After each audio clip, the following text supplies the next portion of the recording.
Okay, folks, I'm gonna do a short, really quick video, show you what it is wrong with this water pump here. And this belongs to a 2013 Chevy Malibu.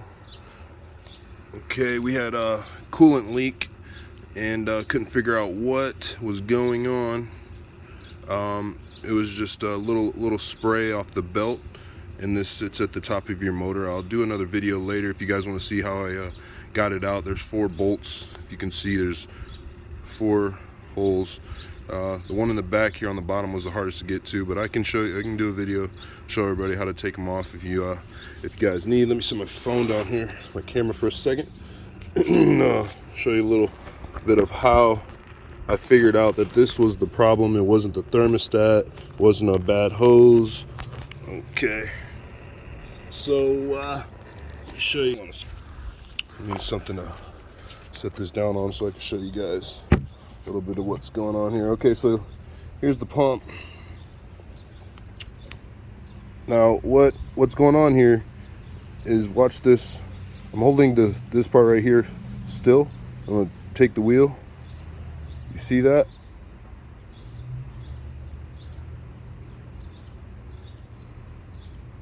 Look at the blades right here and look about right here.